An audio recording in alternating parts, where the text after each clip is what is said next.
Saturday, newly elected Alaska Governor Walter Hickel, an independent, will deliver an address at the National Press Club in Washington, D.C. Governor Hickel will discuss how Alaska can contribute to United States energy needs. Saturday, beginning at noon Eastern, 9 a.m. Pacific Time.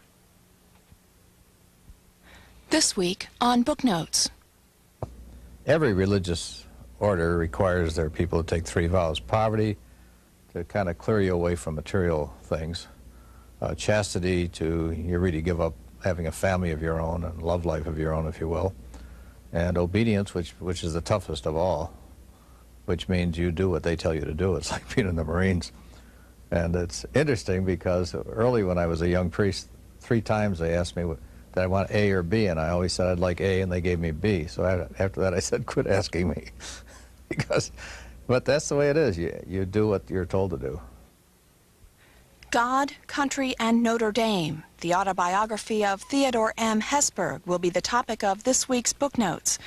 On our program, Father Hesburgh recounts his experience as an educator and president of the university, and his work on civil and human rights around the world.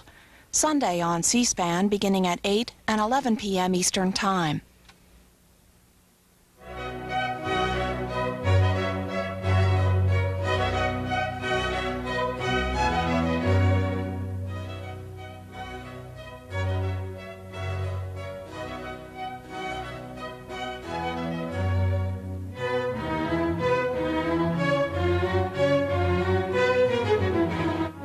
Coming up next, it's our weekly Events in the News live viewer call-in program.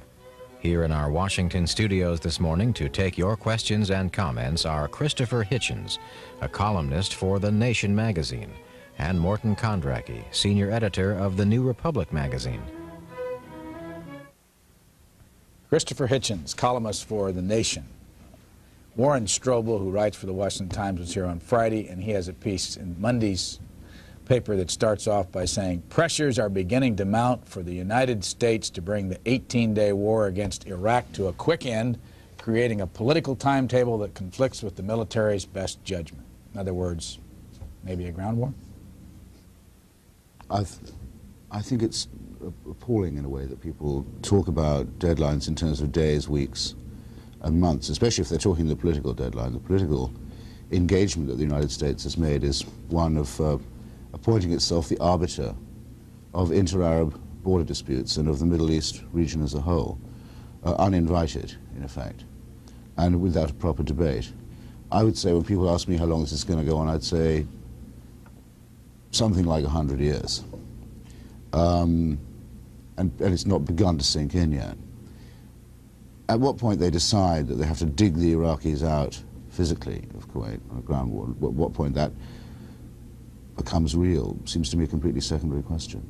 Morton Kondracke, what's your opinion? Well, on a shorter time frame than 100 years, that story, I'm sure, refers to the fact that the Egyptian foreign minister was here and was worried about riots in the streets in Egypt. There is similar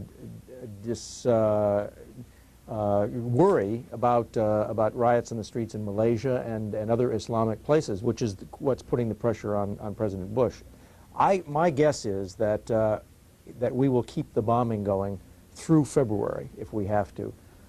Ramadan starts on March 16th. I think that he is not going to be rushed in by these Islamic countries into killing a lot of American boys unnecessarily, and is going to rely on the bombing as much as he possibly can to weaken them, if not to break them. Before we go any farther, let me ask you both, just in 30 seconds, to state how you feel about this American war effort.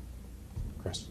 Only got 30 seconds. Well, I mean, you know, what I mean is just tell us how you feel, and we'll develop it during the half hour. I think I'm against, since people are entitled to know that at the top of the show.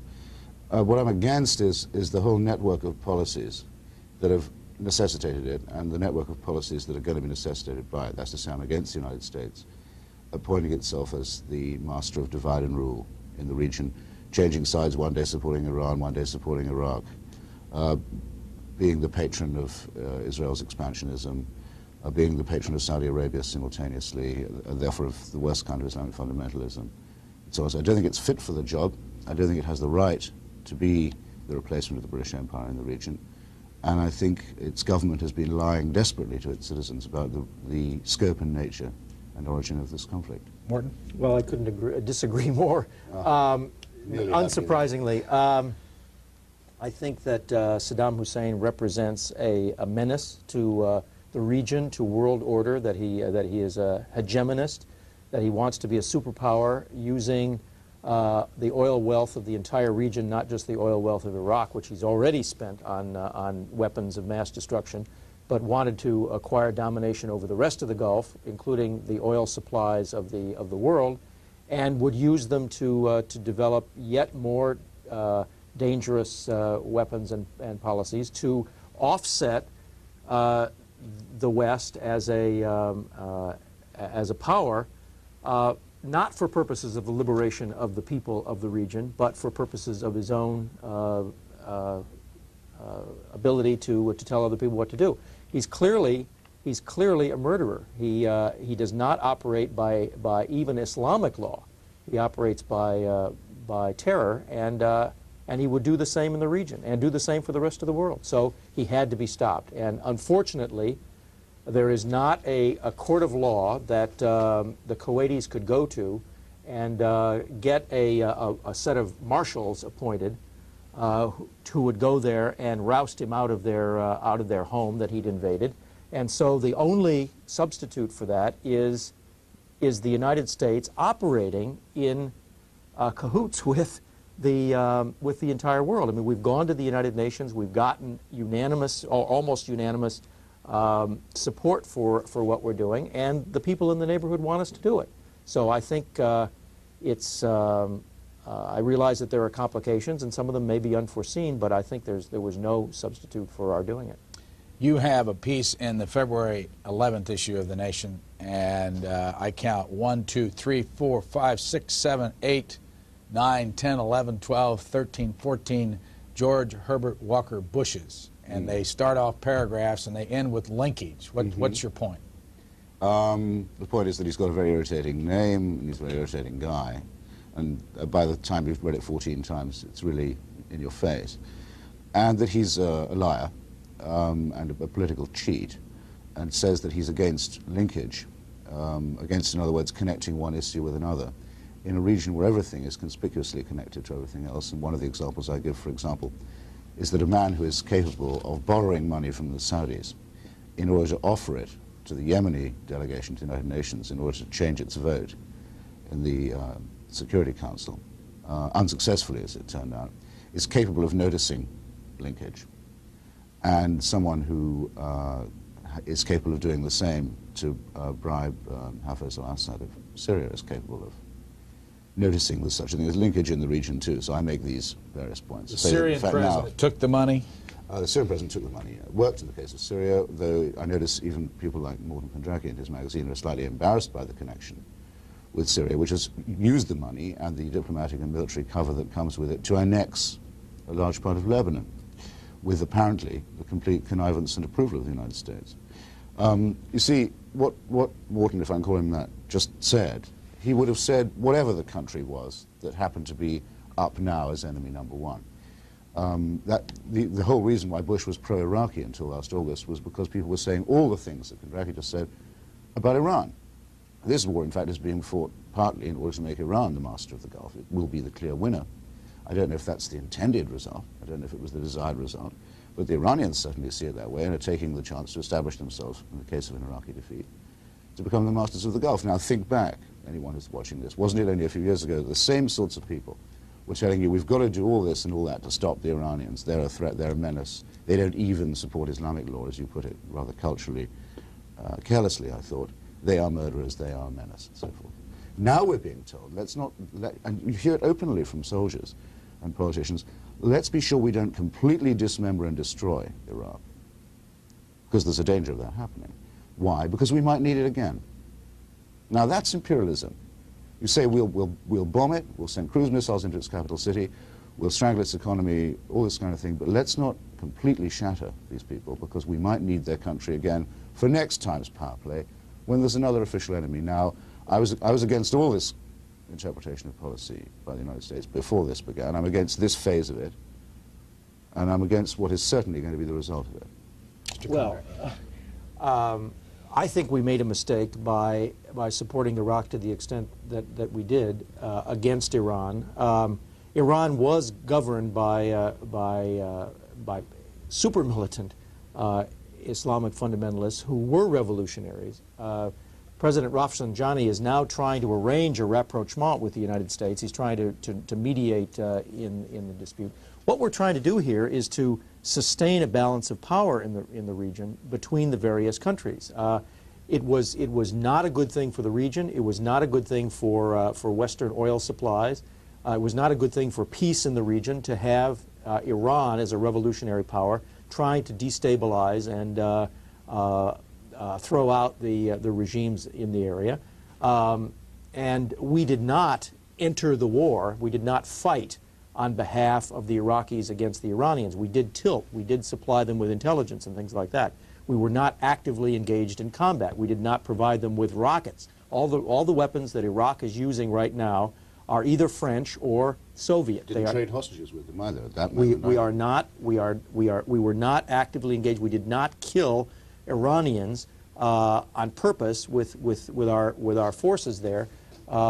And so it is not the same that we were siding with Iraq. I think that because the highest level of this administration was preoccupied with other things and was frankly misguided, it stayed with Iraq much longer than it should have.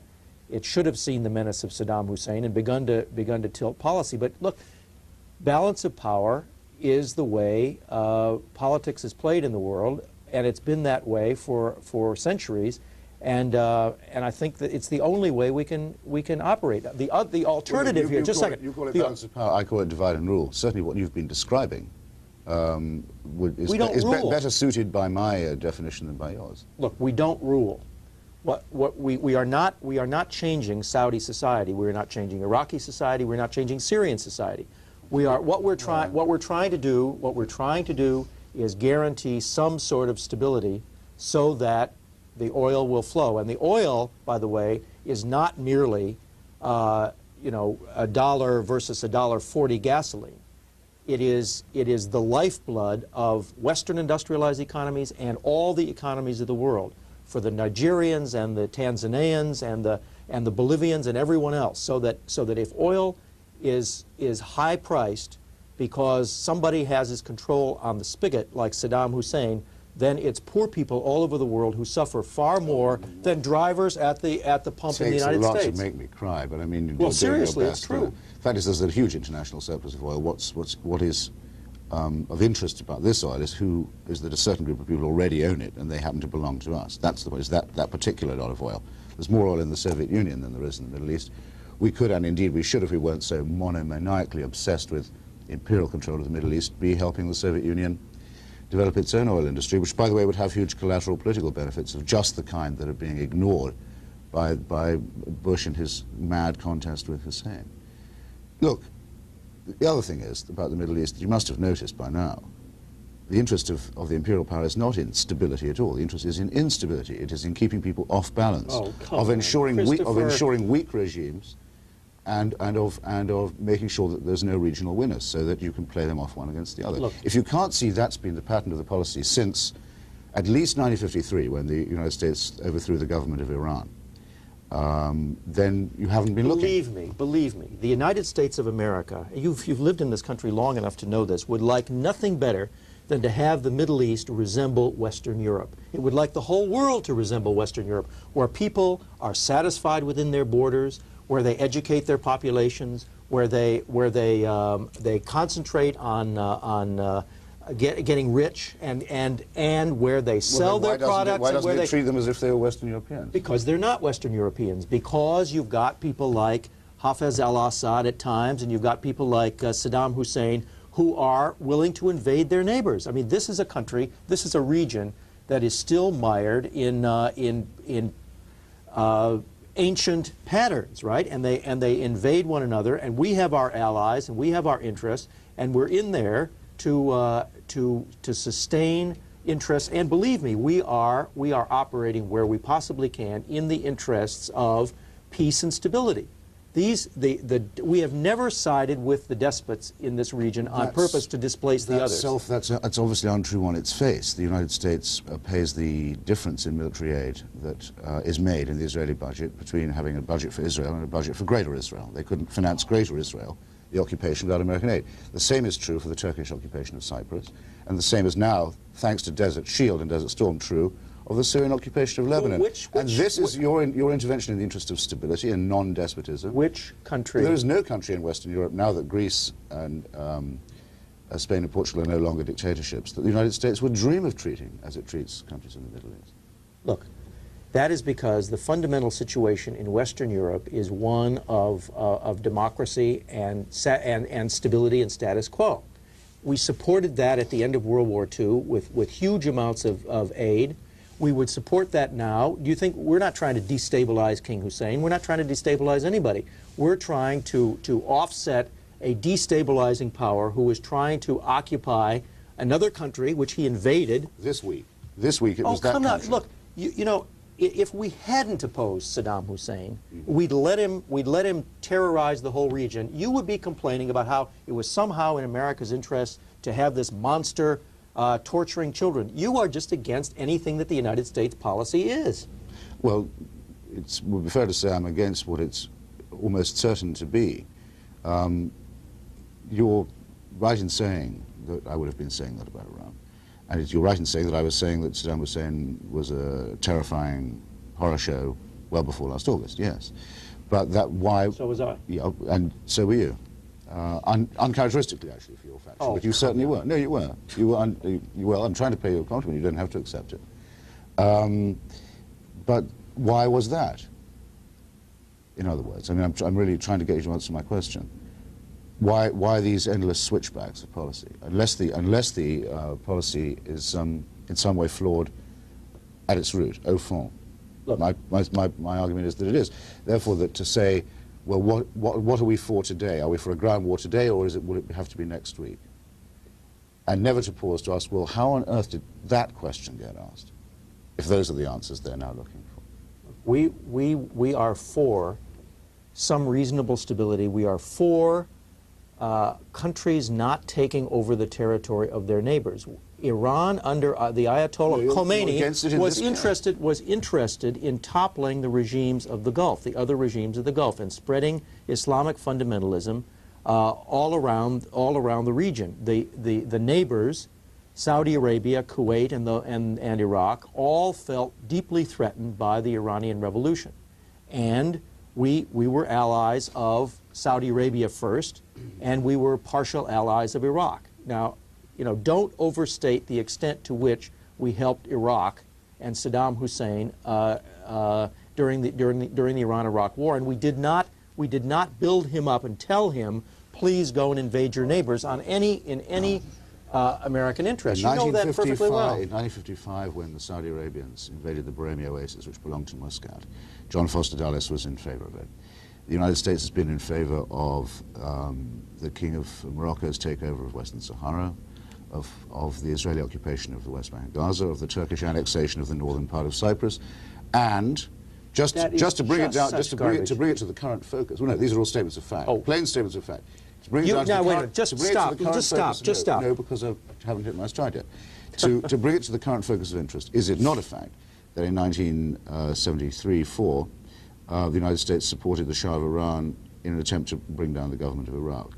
Is it not further the case that the United States encouraged Iraq to invade Iran in 1980? These are all plain statements of verifiable fact. It is clearly not true. We did not inspire Iraq to invade Iran. We do not support the Israeli occupation of the West Bank. If the Palestinians would agree to the Camp David Accord, had they agreed in 1979 to the Camp David Accord, they would probably have an independent Palestinian state right now. They refused. Now, I don't deny that the Likud government... They weren't asked. The Camp David Accords conducted over their heads.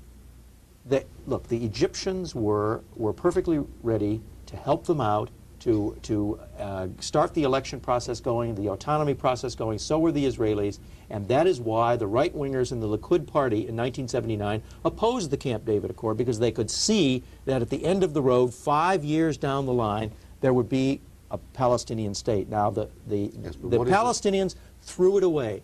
Every American government says that the solution... Palestinians fault that they live under military occupation. In part it is, and because they will not... curfew since the 15th of January from 24 hours. You cannot cite me one single statement wherein the United States says we want Israel to keep occupying the West Bank and the Gaza Strip. You can't cite one. Every American administration has been in favor of a land for peace deal, and you know it. That it's American military aid that makes that possible, then? You don't need a statement. I mean, what speaks loudest?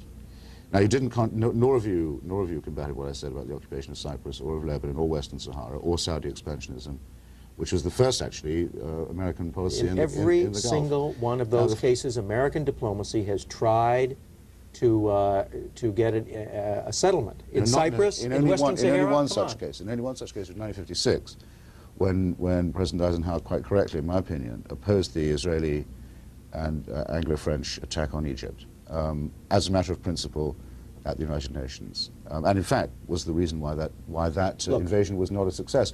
It's now said by the supporters of Desert Shield and Desert Storm people like Henry Kissinger, and indeed it's been said in the New Republic and sister magazines like Commentary, that was a mistake, that Eisenhower should have let that go ahead. And I wouldn't be surprised. I'm not sure in which direction you're oscillating. I'm not even going to get into Suez. I'm not going to get into Suez. No, I think I can see why not. That was the only stand on principle against invasion and occupation that's ever been taken. Look, the United States does not go around the world invading other countries. You know, we are in the region there with the United Nations solidly behind us, fighting on behalf of a country that got invaded by another country. Now, look, I don't know what you would like the United States to do. I suppose it would be, you would like us to be like, say, Luxembourg, and sit back and let the world flow along as it chose. Let despots control things. You would have liked the Soviet Union to dominate the world without resistance from the United States. It would have dominated Europe. It would have dominated. Seriously, what is your alternative? For the United States to just sit back and do absolutely nothing and let the world flow along is going to mean that the strong will dominate the weak in every case, and butchers will run the world. Now, somebody's got to stand up for civilization, and it happens that gradually but gradually the whole world is becoming civilized. And what do you know? The whole world is joining the United States. It is adopting a capitalist economic system. It is accepting democracy, and down the road, not very far from now, someday we are going to have a world filled with countries like there are in Western Europe, and it'll be because the United States extended itself economically, politically, and sometimes militarily to establish order and decency in this world. Let me ask you this: what are your plans for Iraq? I mean, does the United States propose to, since the war aim is obviously now the defeat and destruction of the Iraqi government, it's no longer the recovery of Kuwait. Since it's clear that this is now a war with Iraq on all fronts, and that's where all the targets are, that's where the main target is.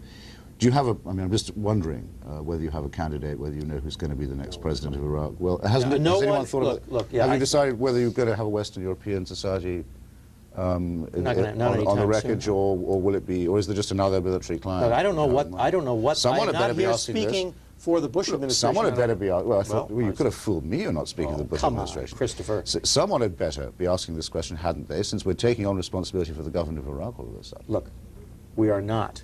Our purpose was to get Saddam Hussein out of Kuwait. If Saddam Hussein gets out of Kuwait tomorrow,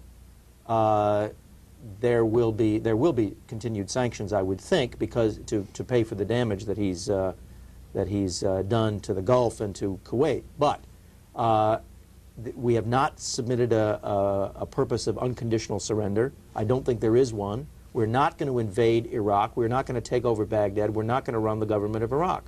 I mean, if Saddam Hussein survives and rules at the end of the game, I'm sure that we're not going to go in and demand his ouster.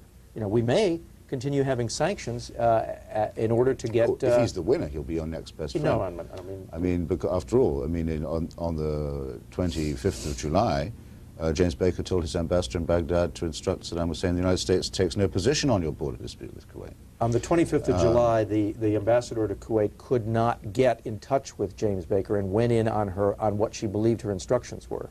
Read the papers. That's absolutely it's untrue. not. It is true. No. I've read the transcript of that very carefully. She's a diplomat with a long record in the region. She said, I am directed by Secretary Baker in an interview with Saddam Hussein that she knew was recorded. I'm directed to repeat this instruction. We take no position. Furthermore, the statement as made was true. The United States did have and never had any position on a border dispute with Kuwait, which after all goes back at least 50 years. Look, I'm not here to defend the Bush administration's behavior prior to August 2nd. Just a second. You know very well that the New Republic magazine and I myself wrote stories well before August 2nd saying that this man is a menace, that our policy against Iraq is wrong, that we should be resisting him, containing him, that he was dangerous to the neighborhood. So don't try to put Bush policy off on me, because it's not acceptable. And he did not. The Bush administration made a terrible mistake by not recognizing the menace of Iraq, you know.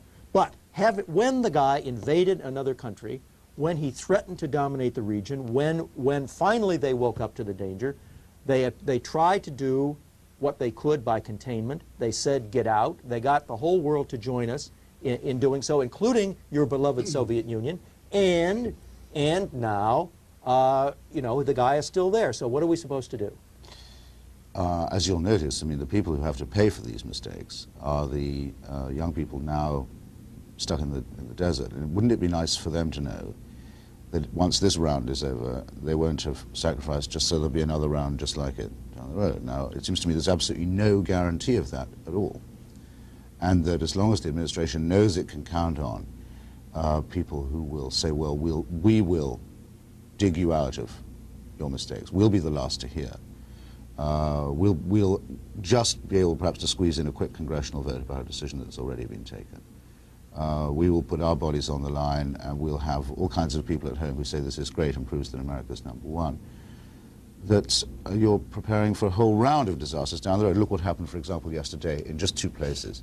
In Morocco, easily the most staunch United States ally in the region over time, 300,000 people. Not an easy place to have a demonstration either, in the streets in favor of Saddam Hussein. And that's on day 16. And in Jerusalem, the accession to the government, to the Shamir government, which was, in all conscience, I think you'll agree, sufficiently extremely conservative already, of an overtly fascist party that calls for the expulsion of all the Palestinians from the West Bank. Now, you see what's happening down the road in the Middle East, and all you've done is insert a large number of warm American bodies into it under an alleged subcontract from the United Nations, a mandate that's already been vastly exceeded by the cruise missiles falling into the center of Baghdad. Look, now wait a minute. You can pack more misinformation into one sentence than anybody I've ever encountered. That'll be on my next dust jacket. Cruise missiles falling in the middle of Baghdad. Yes. Yes. Hitting what? Hitting the defense ministry.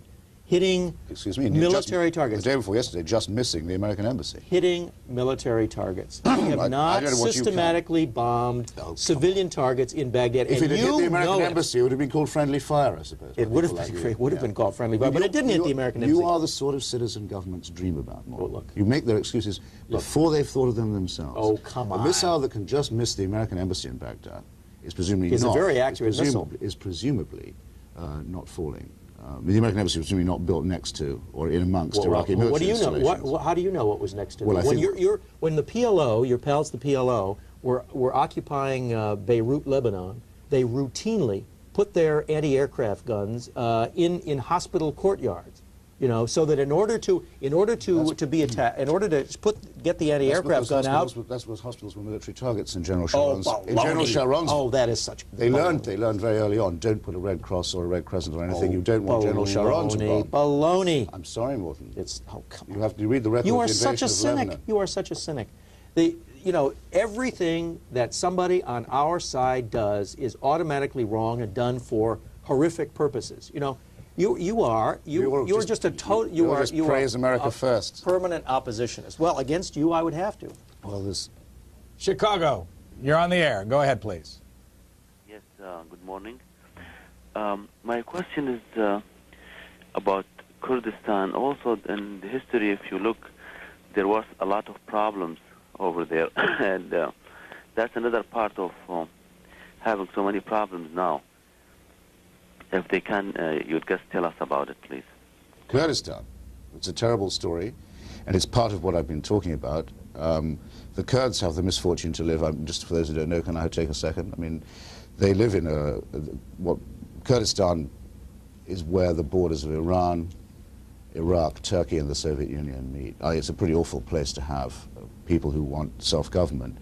In the early 70s, Henry Kissinger encouraged the Shah of Iran to use the Kurds to make war on the Saddam Hussein regime in Baghdad. The Pike Commission report for the US Congress found that the Kurds had been deliberately used in such a manner as that they could not win their war, but they could provide a nuisance level of casualties, warm bodies of their own, in other words, to embarrass the Iraqis, and described it as the most cynical American foreign policy they'd yet investigated. I mentioned this because George Bush was head of the CIA around that time and sometimes says that one of the bills of indictment against Saddam is his treatment of Kurdistan. Comment on the Kurds? In this case, I agree completely with Christopher. Houston, Texas, go ahead, please. Brian, you have a very good program there. I've enjoyed it since the coverage has been going on. I had one question to Mr. Hutchens. He very aptly ducked the question that Martin asked him a while ago. Mr. Hutchens, what would you have us to do? And also, I saw you took liberty to mention the riots that's going on in Morocco, and I'm sure you hope they occur in Algeria and also in Egypt. But I'd like to hear your comments exactly. What would you have us to do? Thank you very much. Good question. I certainly didn't mean to duck it. By the way, about the riots, they'll happen whether I want them to or not, and you'll notice. But to your point, look, there was always, and there still is, an alternative to this war, and that is the one that's been proposed by several countries long before the invasion of Kuwait, which is an international conference on the regional problems of the Middle East, which would have to include some address to the question of the Israel-Palestine dispute, which can only be settled on the basis of mutual recognition. The United States at the moment is the only major country that only recognizes and will negotiate with one side in that dispute, which means it puts itself out of commission as the benign mediator that Morton Kondracke imagines it to be. It would be possible to have, and it's been repeatedly called for, an international conference. If you go in at the other end and say, well, we'll fight each battle and declare each despot enemy number one as it comes along, you will be continuing, as I said, a long train of policies that have proven deadly failures. Morton? The international conference, it seems to me, is a formula for a mess, for a shouting match. And the solution to this problem is diplomacy, mutual recognition. It's a willingness on Israel's part, no question about it, to set a process going in good faith to negotiate with Palestinians and with neighbors. Now, as a result of this war, we actually may have the Saudis for the first time and the other Gulf Arabs and the Kuwaitis, when they get their country back, negotiating face-to-face with the Israelis over peace treaties, over guarantees, over arms control. That will be a major advance if it happens. Meanwhile, in Israel, in spite of the fact that this right-winger has been added to the cabinet, not, I might add, in a major portfolio, there is talk about a new offer to the Palestinians of elections and autonomy, and if the Palestinians are smart enough to get on the train may go in the right direction if they're willing to live in peace with the Israelis. San Diego, next. Go ahead, please. Yes, I have a comment for both of the commentators. I am ex-military, and I have at least half of my family over in either Iraq or in the surrounding areas, and I do know what's going on over there, and I do commend you for what you're doing. But my basic comment and question is there's an old saying that says, two wrongs don't make a right. We are in this war, be it right or be it wrong. Why are there so many people, be it the commercial people or our politicians, who are just basically arguing? We should be in there now and giving our full support, no matter who we are, no matter what our stance is, because we have already started it. All right, thanks. Mort? Well, we are in support of our troops. There's no doubt about it, or at least I am. But you can. This is a country where policy has got to be debated, and policy will continue to be debated. You can be sure that this is not going to be like Vietnam, where the troops, when they come home, are treated badly. They're going to be. They have the full support of Congress and I think the American people. And as a matter of fact, look at the polls. The policy itself is supported by something like 80% of the American people, 75, 70, something in that range. So we're having a policy debate. We should have a policy debate. That's part of what they're fighting for over there. Chris? I'm a paid-up member of the Look Here, Just Hold On a Second party, which was founded quite a long time ago, because, well, in fact, it was founded at the point where it was discovered that presidents and kings and politicians can always get support for war once they've started one. But that's a very good reason for not stopping the argument when the war begins. Now, I know that there's an honest view held by a lot of people that says, well, now it's begun, let's get behind the boys and girls. I mean, you just have to see the huge hook that is sticking out of that bait. Many of us argued that there was no need for a war in the first place, and that if there was one, it would be a disaster, and that there were alternatives to it. All those three things remain true. And despite the fog of censorship and obfuscation that the Pentagon has thrown over the scene, I think to the extent that we can, we are obliged, and not least for the sake of those whose warm bodies are being used for a failed policy, to keep the argument going, and actually, I would say rather to increase its pitch and range. Wichita, Kansas. Hello. Morning. Thank you. Morning. You know, I've just been listening here to the aggression that's occurred in the Middle East, and I wonder how great of a party we are to aggression when we can create a state of Israel and a Palestinian nation now, which is almost disintegrated and completely gone. And we consider this a nation that can be forgotten and it no longer exists as a nation. And then we create an aggression into Lebanon by our support of munitions, etc. And we never take any responsibility to the fact that we have all these munitions being shot back at the Palestinians and the Arab nations. And as I noticed now, Israel is getting money now for the fact that the munitions from coming in from Iraq now are causing problems in Israel. Is it not any less a symbolism that we, in our own confrontation of the Arabs, have created our own munitions that's killing Arabs? Norton? Well, you're referring to arms sales. The arms sales, did not create the hatreds in the region. There's no question but what they ought to be limited. It would be nice, however, if there were a political agreement in the region so that the various sides were not buying arms to hurl at each other. Now that the Cold War is over, it is just possible that the Soviets won't be selling on one side and we're selling on the other. We might now. Christopher may regard this as an act of imperialism, wherein we impose an arms embargo on these poor benighted countries so that they can't exercise their freedom to buy arms in order to kill each other. I'm sure he won't say that. I'm sure he'll say that it's our arms that we introduce to the region that are causing the hatreds that result in everyone's killing each other. Much yeah, right. That's more nearly right. Yeah. Well, the fact is that that there should be some arms control, especially on weapons of mass destruction.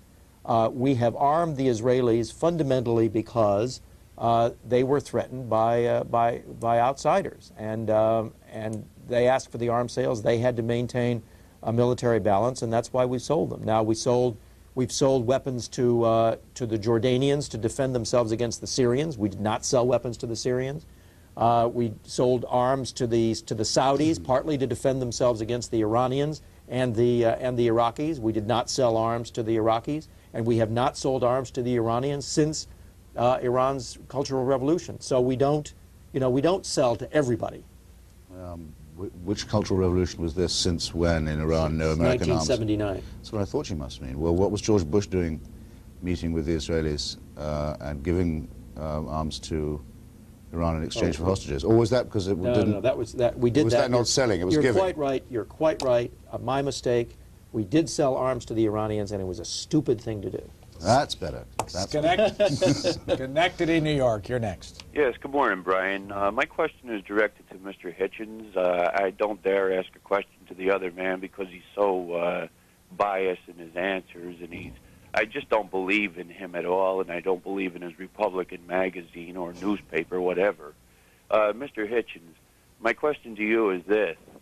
If the United States and George Bush had confronted the question back in 1989 when he was at the UN about the Middle East problem with Israel and Palestine, would this not have prevented Saddam Hussein from using this as a crutch for invading Kuwait and then saying, this is why I did it? Thank you very much. Well, first, I've got to congratulate you for being able to spot an impartial commentator when you see one. Second, look, I have to grant this much to Mr. Kondracke. Saddam Hussein was a menace to the people of Iraq and to his neighbors and had appalling ambitions and had behaved abysmally to the Kurds and to others, and would have probably been doing that no matter what happened in the Palestinian dispute. However, so I don't want to be accused of being naive about that, and I really believe myself not to be. I've been in Iraq more than once, and I have some idea of what I'm talking about. However, I do believe it's true that if the United States had stood for mutual recognition in the Palestine question and had directed its energies to a settlement of that dispute, that Saddam Hussein would have been punching air when it came to recruiting support from people outside his borders. The reason why he's popular now is not for anything he's actually done or could do. It's because he seems to stand against the American policy, which is viewed by all Arabs as the patron of Israeli expansionism, of the new Greater Israel. Now, the United States is officially politically against Greater Israel, against the idea of it, as it must be, because it's against the acquisition of territory by force. It has it in its power to say to the Israelis, we insist you negotiate directly with the PLO, who are, after all, the designated representatives of the Palestinians, who are recognized by every other country in the world diplomatically as such. The only countries, incidentally, that don't do that are the United States, El Salvador, and South Africa, don't recognize the PLO as spokesmen for the Palestinians. We've been arguing this policy for a very long time. If we'd been listened to, I don't believe there would be the appalling imbroglio that you now see. Well, just to underscore the point that Christopher made, Saddam Hussein did not go into Kuwait on behalf of the Palestinians. He didn't say he did at the time. It was an afterthought, and he has used it cynically, as the Arabs have often used the Palestinians cynically, to defend his purposes. Now, everyone knows that the United States is going to go back at the peace process when this war is over and try once again to get the Arab states to talk to Israel, which they have refused to do up until now, and to try to get some sort of peace process going with between the Palestinians and the Israelis. And look, if the Palestinians, the PLO remains sworn to eliminate the state of Israel. The PLO is, if the PLO had in good faith long ago said, we are willing to have a two-state solution here, we will live in peace with Israel, we will not engage in terrorism, if they had desisted from terrorism, if they had not murdered people in the West Bank in order to acquire power, they would have been a fit interlocutor for the Israeli government. The Israelis refused to talk to them. What are you supposed to do? You're supposed to force them to talk to somebody that they don't want to talk to, who means their destruction? It won't. And furthermore, look at the PLO has proved... Peace does not have to be made between friends, Morton. The PLO has proved what it's all about by siding with Saddam Hussein. Windsor, California. Go ahead, please. Good morning, Brian. Morning. It's been about 6 years since I've called this show, but it's been a while. Don't wait so long. I would like to talk about long-range American democratic policy, in particular related to energy conservation issues and a new constitutional amendment. I would appreciate comments from either commentator about how I could articulate this in magazines like The New Republic or The Nation, social policy magazines. 10 years ago, when I called this talk show, I would raise the issue of legislation that would set up a national youth service program focusing on youth getting involved in energy conservation work as an alternative to a war in the Persian Gulf.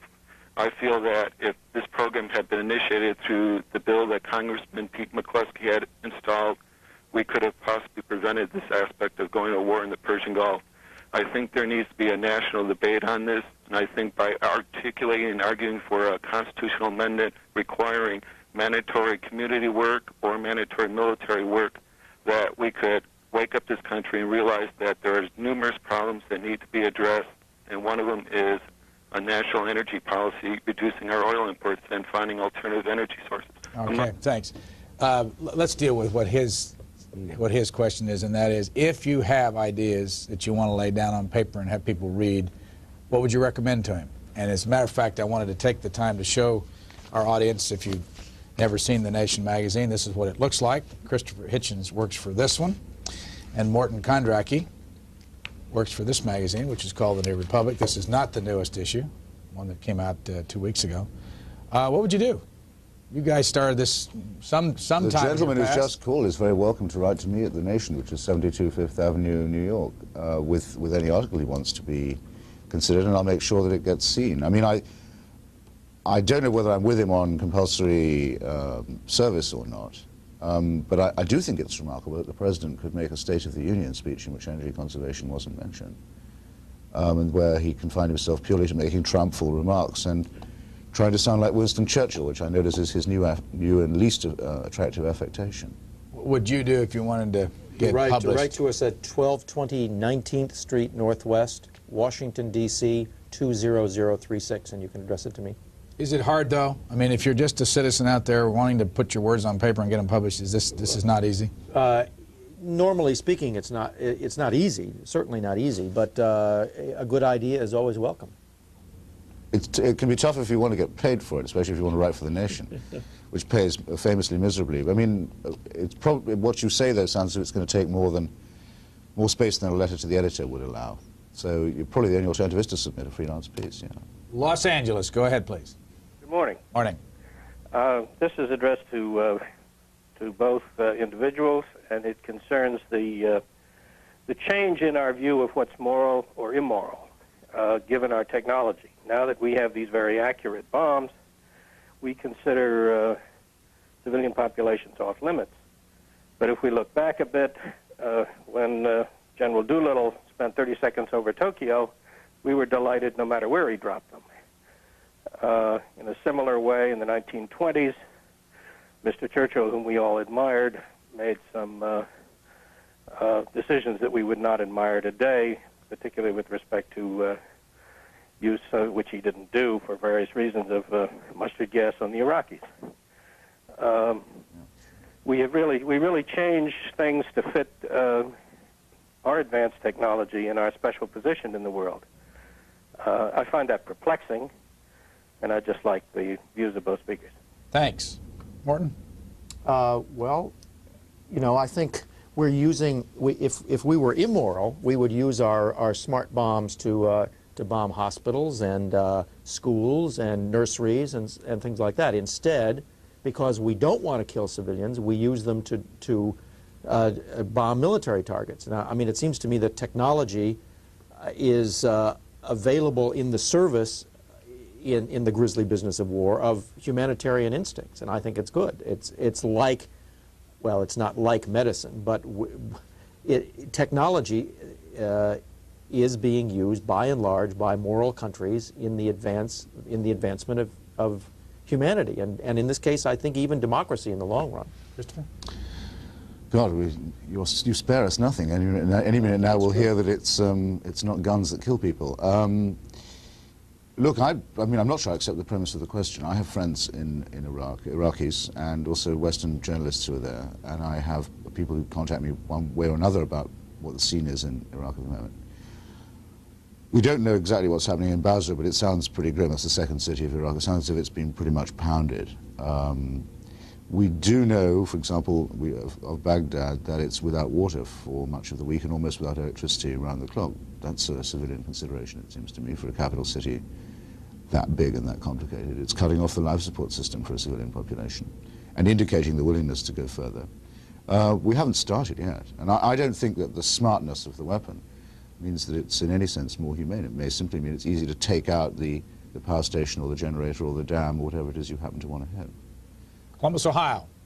Good morning. Morning. I subscribe to both magazines that are represented, and indeed got the nation's address from C-SPAN. And enjoy your columns very much, Mr. Hitchens. Thank you. And the New Republic, I read both magazines from cover to cover because they're not too big. Admirable. But with the exception of Fred Barnes, which is like having a Foxtrot chicken coop to have him cover the White House. That's not true. It's simply not true. I don't have that many, although I think Willard Straight and Dorothy Whitney would spin in their grave most of the time. I haven't been able to call since before the budget battle, so I'd like to make a few comments and then perhaps get a response. First of all, I oppose the war but support the troops. I often think patriotism is the last refuge of scoundrels, but I love my flag and support the kids. I don't think they should be there. I wanted to be an archaeologist, so of course this terrible disposal of our stockpile of bombs on Iraq bothers me. Danziger had a cartoon in the Christian Science Monitor of a frightened mother with a baby, and the caption was, "Is this an Israeli mother afraid of Iraqi bombs or an Iraqi mother afraid of U.S. bombs?" That kind of sums up my attitude on carpet bombing. Thirdly, George Bush has done wonders with this international group he's got. He used the poor Christian people of Lebanon as pawn, turned his back on them, didn't cost him anything to get Syria.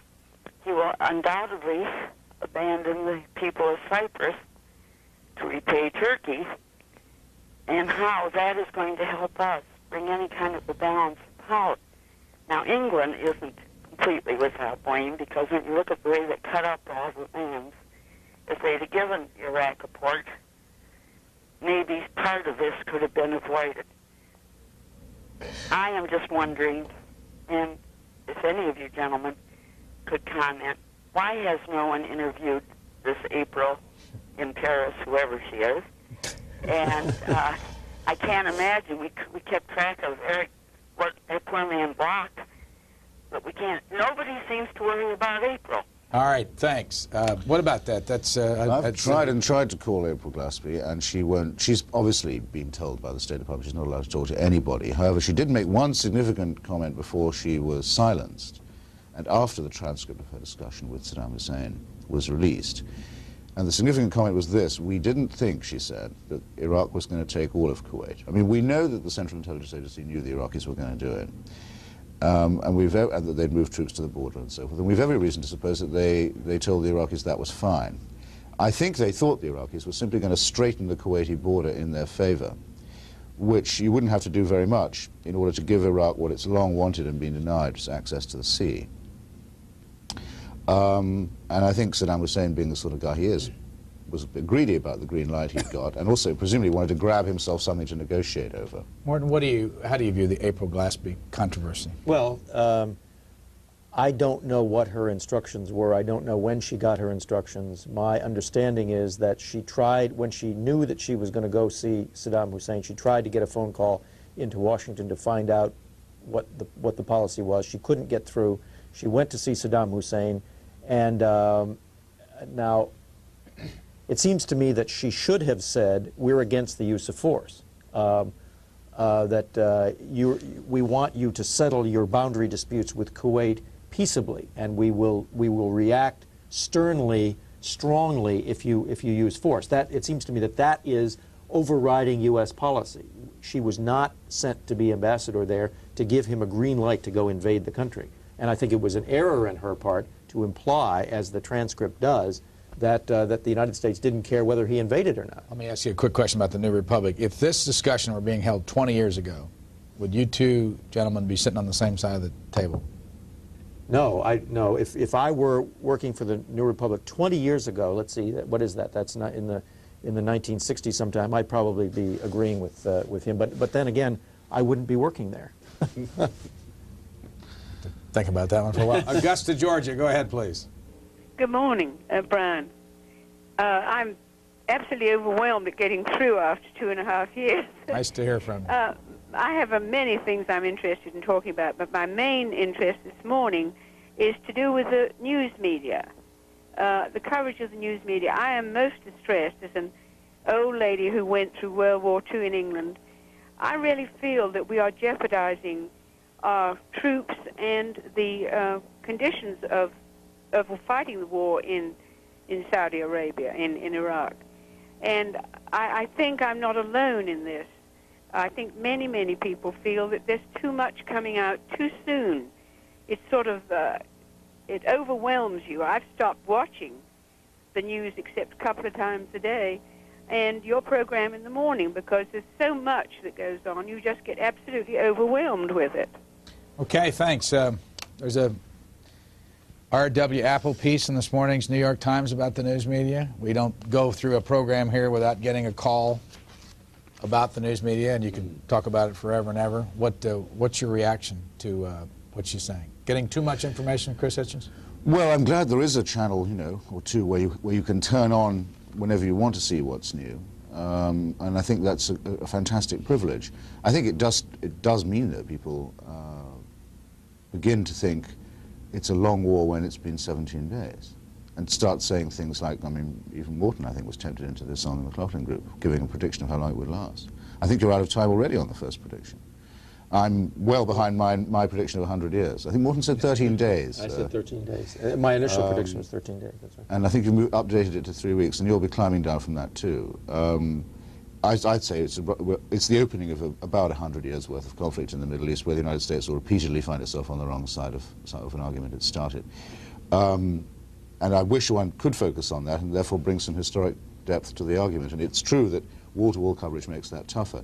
If what you meant earlier by endangering was what I thought you meant, it is something you do occasionally hear from people, that they worry that the Iraqis are sort of planning their strategy through CNN and so on. All one can say is the Defense Department doesn't even make the allegation that there's any security problem about journalism in the region. Peter... And most of what you're getting is what the Pentagon wants you to see. Peter Arnett, doing anything wrong?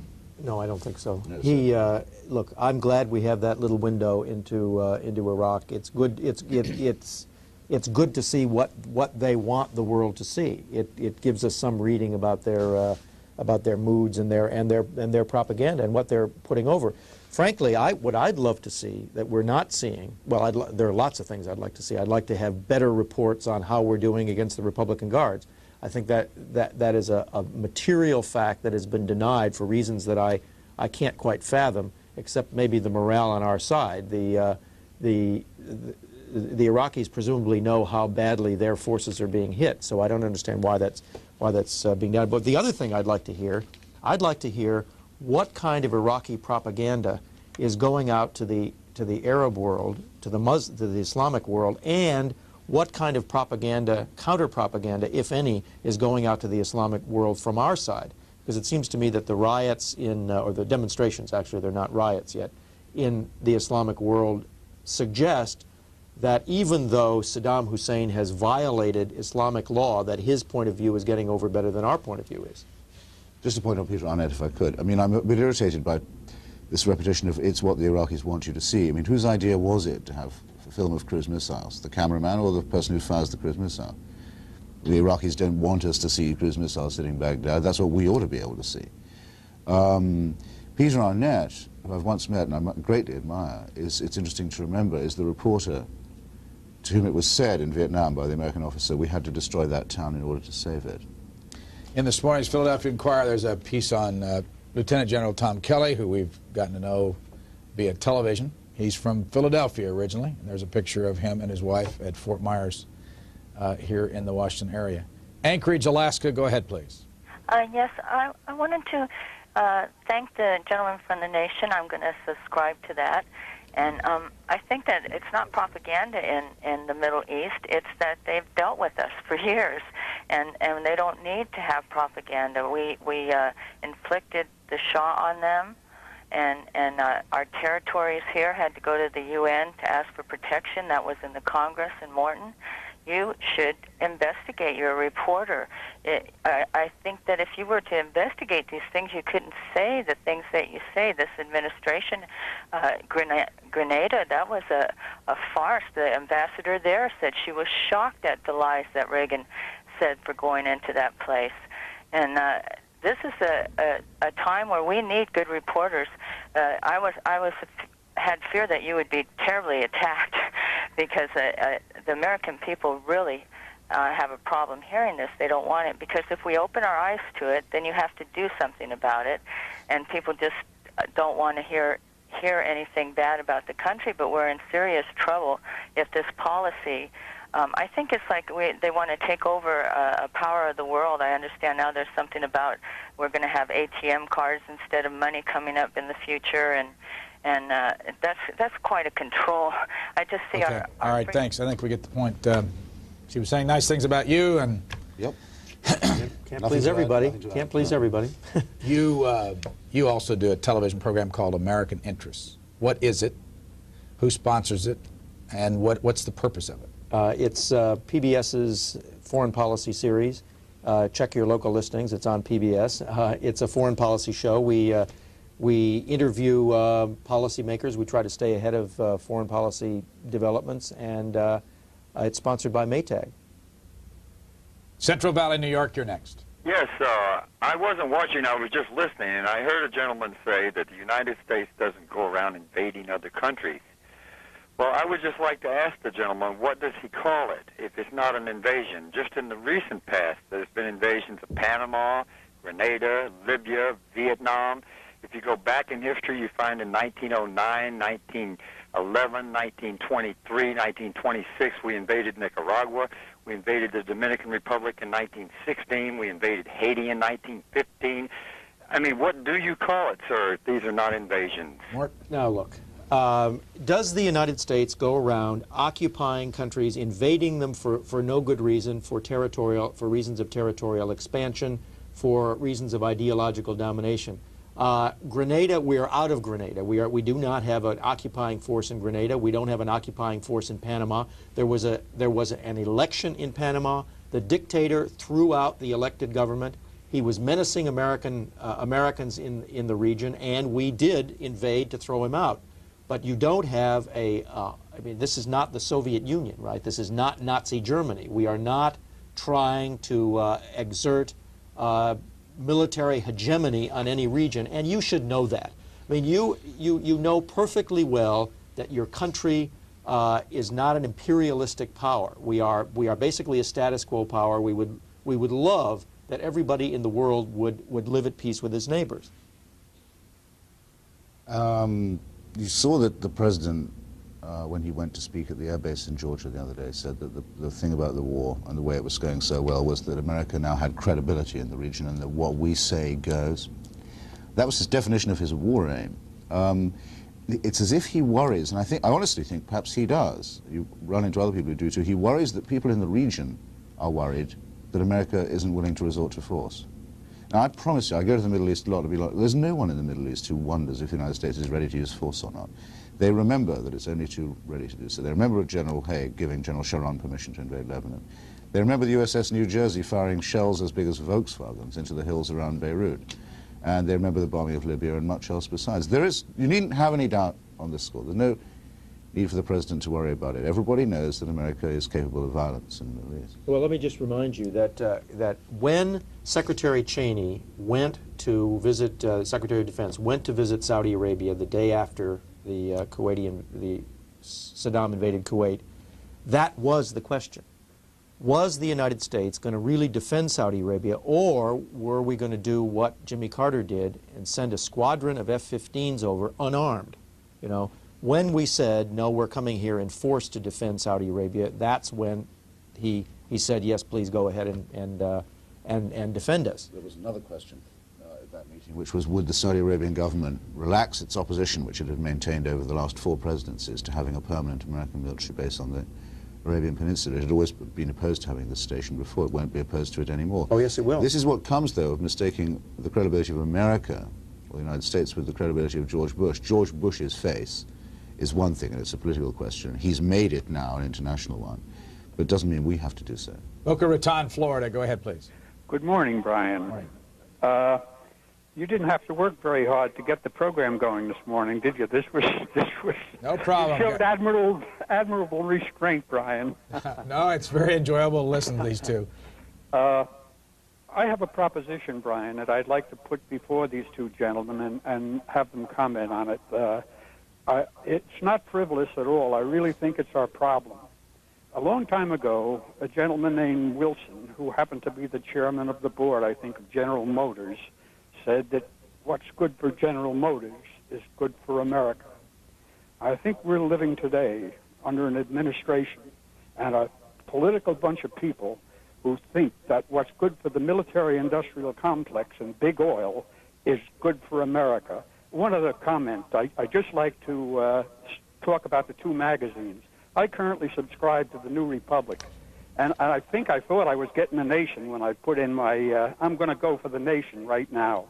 I'd like to listen to your comments, please. All right, thanks. Morton? I thought when you mentioned the gentleman named Wilson that you were going to refer to Woodrow Wilson, because it seems to me that George Bush, when he talks about the New World Order, is more in the tradition of Woodrow Wilson than he is Charlie Wilson. The military budget, now that the Cold War is over, and prior to Saddam's invasion of Kuwait, the military budget of the United States was going to go down. It is going to go down. The Army is going to shrink. Why is the Army going to shrink? Because the Soviet Union has got its troops out of Europe. For 40 years, we have been defending democracies in Western Europe. We don't have to do that as much anymore, and so the military-industrial complex is going to take a deep hit.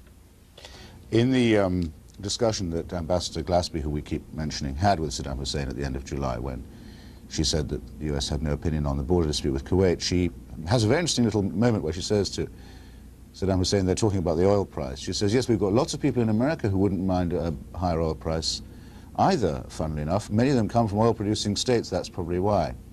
And if you think of politicians like George Bush, James Baker, Mr. Mosbacher and others, all of whom come from a background in Texas oil business, you can see that she's in effect giving a sort of profile of her employers. Mr. Bush, indeed, as well as being in the oil business, in a small way, has also been in the arms business, admittedly as a freelance and illegally when he was vice president, but he's done a bit of arms trading on the side. And I noticed in the State of the Union speech that despite everything Morton says, with which I agree, about the end of the Cold War and the obvious absurdity of a superpower arms race competition with the Soviet Union, Mr. Bush did throw in a sop to the military-industrial complex by saying they were going to go ahead with a strategic defense initiative, sneaking that in under the cover of a Star Wars option, under the cover of a war with a mediocre despotism in the Middle East. In this issue of the New Republic, Morton Kondracke has a piece on his trip to Saudi Arabia. This was written, obviously, when you read it, before the war began. And in this January issue of Harper's, you have this inside article by Christopher Hitchens, Why We Are Stuck in the Sand. Leavenworth, Kansas. Go ahead, please. Good morning, Brian. This is the first chance I've had to call into your program. I like it very much. Thanks. Brian, I wanted to ask your guests there if they detected a certain amount of disparity in coverage, news coverage, between the ongoing military activities, of course, in the Middle East, and the four people from CBS who apparently, presumably with corporate approval, went ahead 2 weeks ago and what appears to be some sort of a grandstand play to beat CNN out to go ahead and get into the Kuwaiti military structure and talk to some people there. Mort? Well, I didn't know it was with corporate approval. I haven't seen anything to confirm that or to the contrary. Look, the reporters were chafing under the restrictions, and they decided to do what war correspondents have done forever, sometimes at their peril, in this case at their peril apparently, and go out and report the story independently. I don't call it grandstanding, I call it enterprise. Chris? I'd rather not say anything about the missing guys because I just don't know, but I know that there are some correspondents in Saudi Arabia who have been trying to do this. You often pick them up in the London press, actually. There's one particularly good one called Robert Fisk, who works for the London Independent, who try not to stay all the time with the pack or be corralled in the pool, and have got struck off on their own and gone up at some risk to themselves to the front line, often bringing back reports much less rosy, actually, than the ones you're getting in the New York Times. Avon Park, Florida. Go ahead, please. Yes, Brian, I enjoy your program very much. Thanks.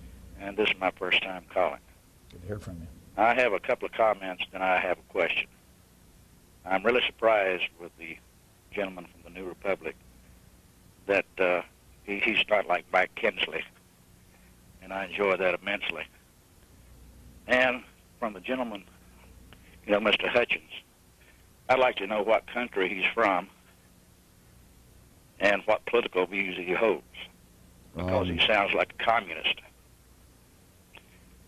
And my question is, just what should we have done? I'm going to hang up and listen now. Are you a communist, Mr. Hitchens? I'm an English-born socialist, slightly to the left of Thomas Paine, who I noticed the President quoted in his speech declaring war when he said these are the times that try men's souls. Like Mr. Paine, born in England, like Mr. Paine, claim the right to make a nuisance of myself anywhere I pay taxes. I think, do you think that'll cover it? Well, yeah, and I want to ask Morton about Mike Kinsley. What's Mike Kinsley's position on the war compared to yours? Mike was against the war. I think is against the war. He thought that sanctions, he was not against going into Saudi Arabia to deter an invasion, but he thought that containment and sanctions could accomplish our purposes rather than war. It seems to me that he's wrong in that, because if Saddam Hussein has not gotten out of Kuwait under the kind of bombardment that he's under now, that he was very well not going to get out of Kuwait under mere economic sanctions, or that it would have taken 100 years for that to work. So we disagree, Mike and I, about whether the war was necessary.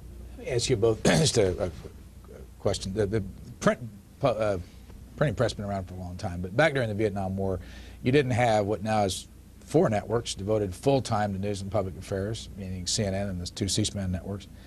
You didn't have the McLaughlin Group that you appear on, and the Inside Washington, and all the different talk shows. Is there a chance that if you're locked into this discussion thing all the time, you're getting an overdose of it? Well, I don't know, because we belong, both of us, to the in a sense, the most privileged class in America, the people who actually come on and give opinions on the air. So we can't possibly get enough of that. But I wonder if this can you hurt your psyche by sitting out there? There is no surfeit. Well, I certainly, if I were a citizen, I would not be I would not be glued. But they have the option of turning us off any old time they want, and when they've Let them try. and you know, when you've had enough, just you know, do something else. I don't think that everybody is sitting there constantly watching every minute of this war. I can't imagine that. People do have other things to do. They have jobs, and they have children, and they have movies to go to, and so on. So except CNN's ratings have gone up 5 times. Well, people are interested in the conflict. They want to know what's happening. Just a tiny comment. I don't want to sound self-pitying, but C-SPAN's very good about this and having a diversity of opinion. But I haven't seen on the air for a long time now anyone who has anything remotely like my own political opinions, which are admittedly minority views. But the impression of a unanimous war effort with everyone behind it and agreeing and understanding is given by a lot of the networks, and I know it to be incorrect. And actually, we know it from the feedback from these telephones. I think if they want to make it a bit more compelling viewing, they could broaden the spectrum of opinions that they have on the air. CBS, hire Christopher Hitchens. Chattanooga, Tennessee, you're next. Cry for help. Yes, sir. I have a question, or basically a comment and a question for both gentlemen. It seems to me like both gentlemen are far extreme opposing each other. There are some agreements there, and it makes for a great show. But the main issue here is, why are we in Kuwait? Why do we want to get in Kuwait? We were asked, or the United Nations was asked by the Kuwaiti government and the people for assistance in getting, excuse the expression here, this madman out of their country. I mean, let's look at it realistically. What if somebody said, okay, we're going to take New York or London? What kind of a reaction are we going to get from all the people? Now, I realize that we have a lot of protests out there right now. We brought up Morocco a while ago. Well, let Morocco offer Saddam Hussein Morocco. Say, here, come over here, gentlemen, if you want the land. Here, guys, you know, I mean, I realize the government doesn't take the same point of view. Chris?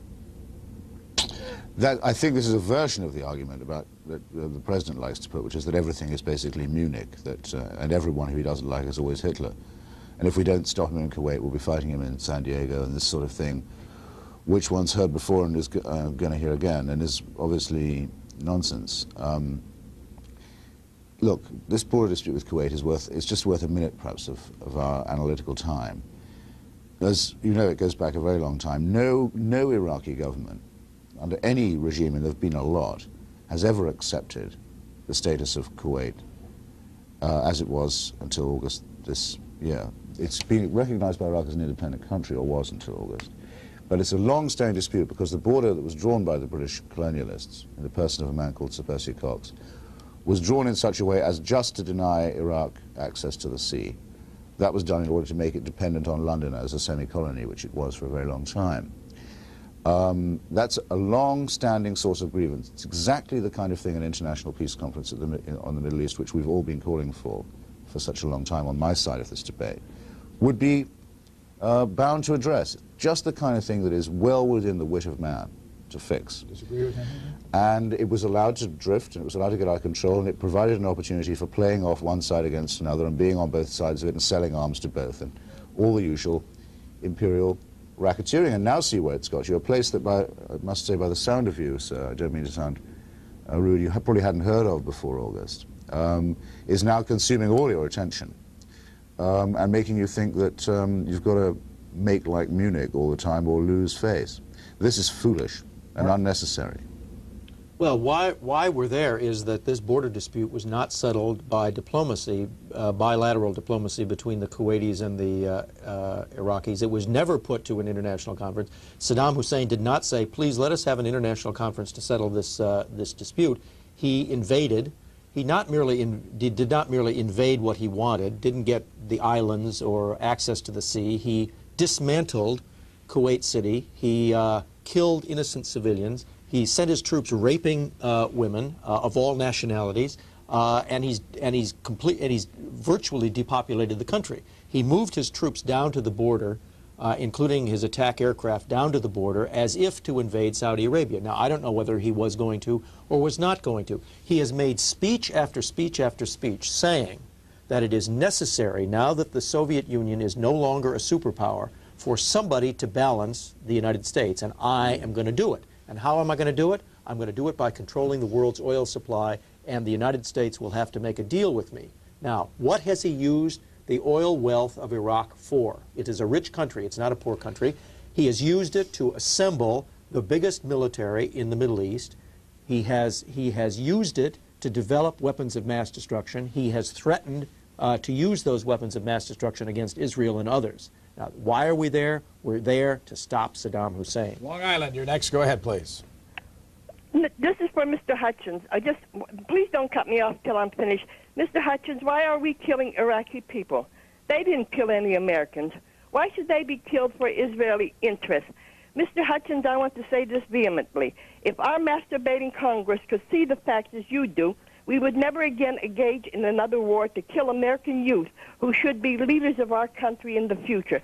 But we have old men in Congress that are mouthpieces of the president, as is Mr. Kondracke. I admire you tremendously. We need more men like you who see the whole picture as it is. Please. All right, thanks. I got to tell our audience, because this is the third time it's happened, it's Mr. Hitchens. It helps to read those things on the bottom of the screen, and it's Mr. Kondracke. Any comment? Not really, no. Just want to leave it where it is. All right, let's grab a call. I sort of, I guess I quite like the self-abuse segment. Where are you calling from, caller? Go ahead, please. Caller, hello? Where are you calling from? Hello? Where are you calling from?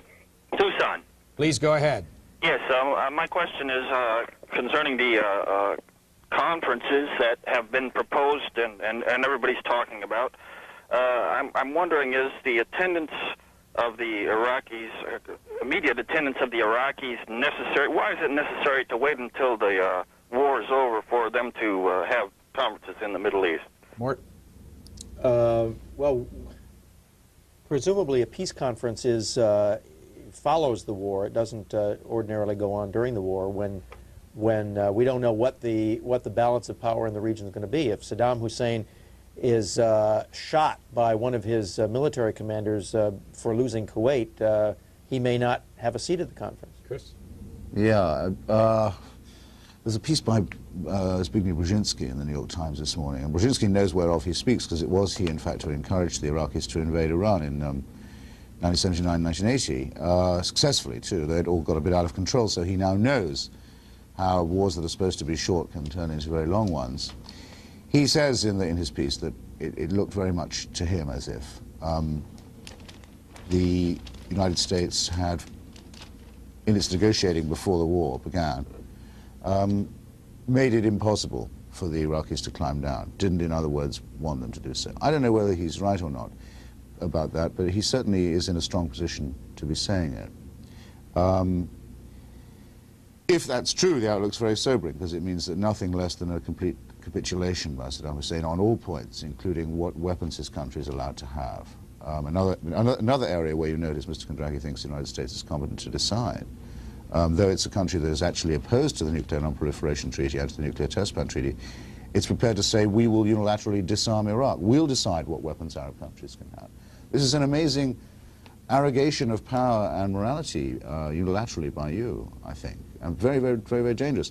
The Arab League is not going to be spoken to in that tone of voice. They're not going to be told what weapons they can have, not unless it's part of a package for a peace in the region, and that would mean that the United States would have to speak in one voice about the acquisition of territory by force. Los Angeles, go ahead, please.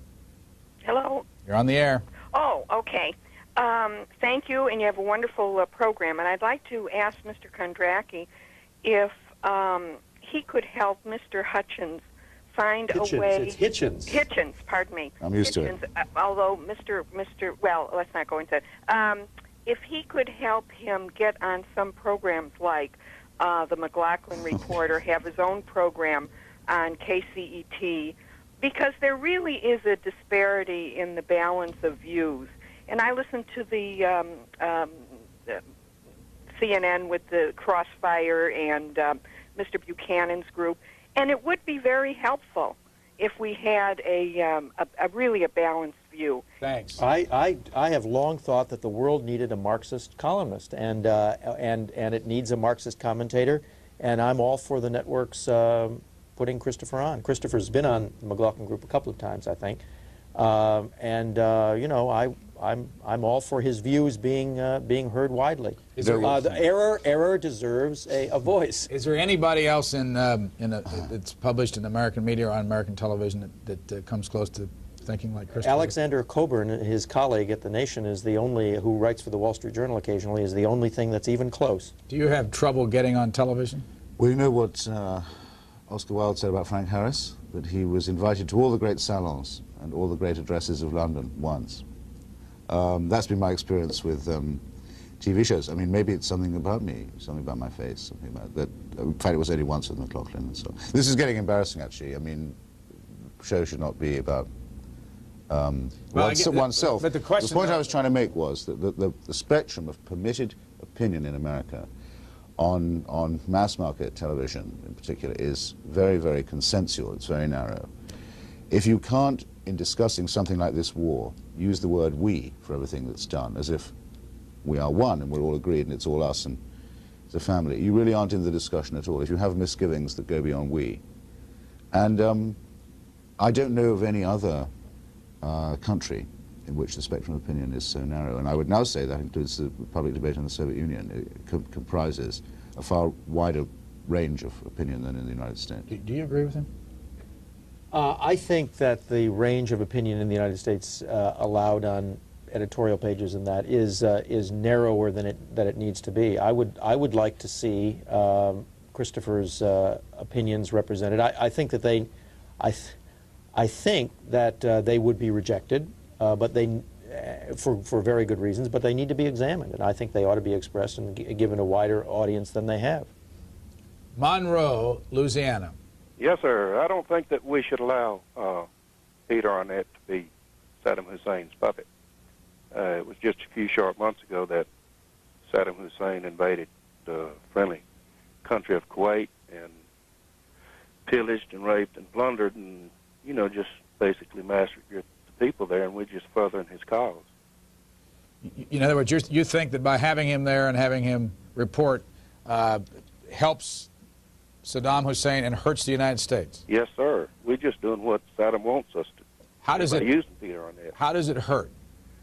He's trying to influence the other countries to be against our allies and caused bombings and such across the different countries. Chris? Well, there's a man who wishes to be uninformed and whose wishes come true.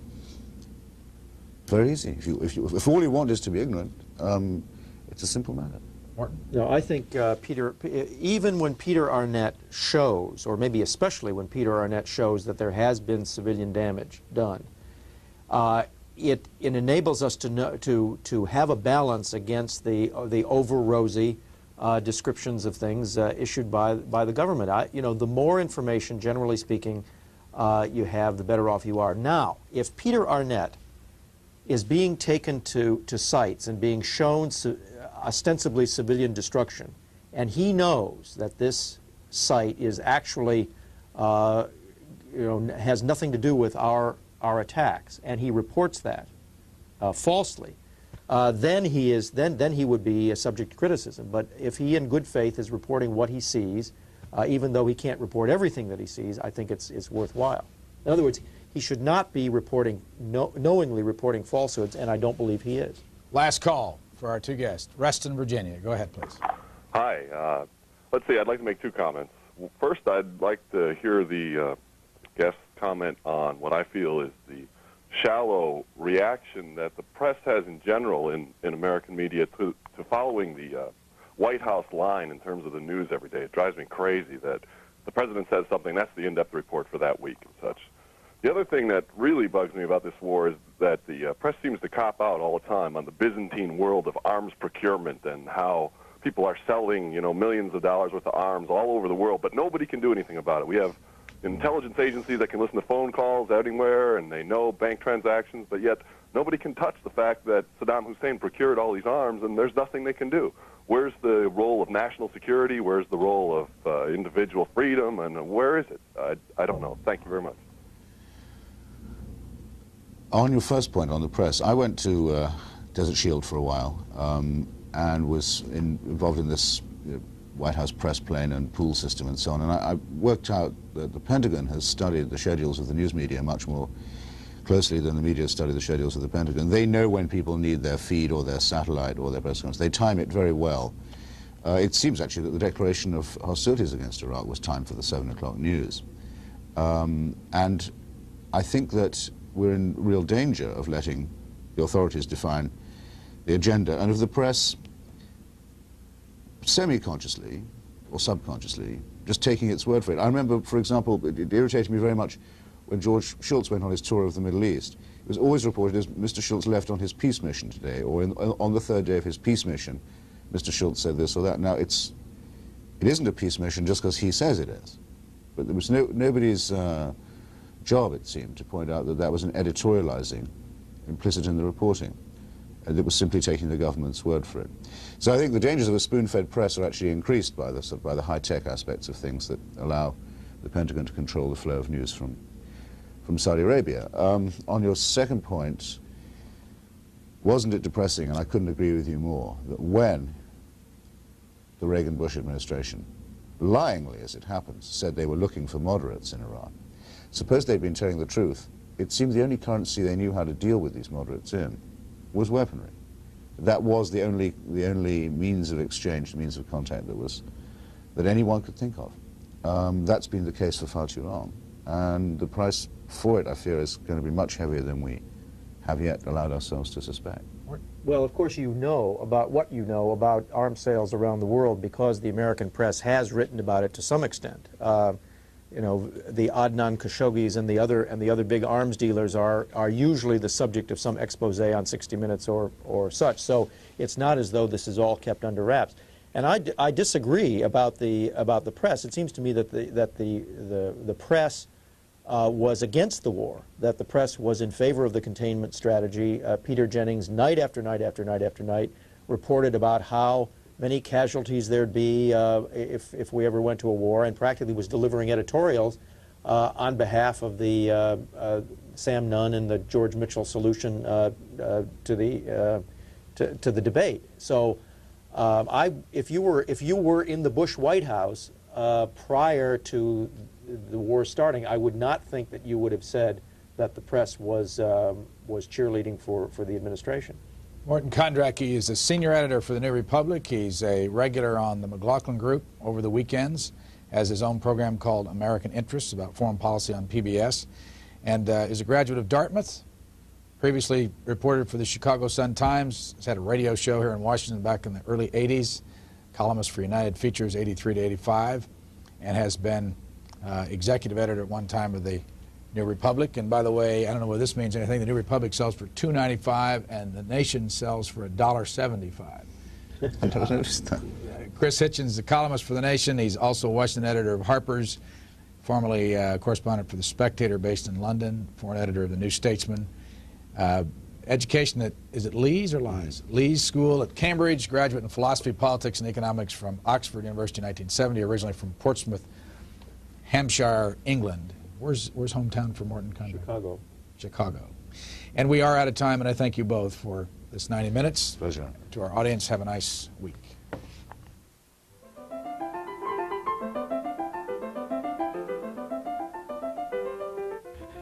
And that concludes this Events in the News call-in program with our guests, journalists Christopher Hitchens and Morton Kondracke.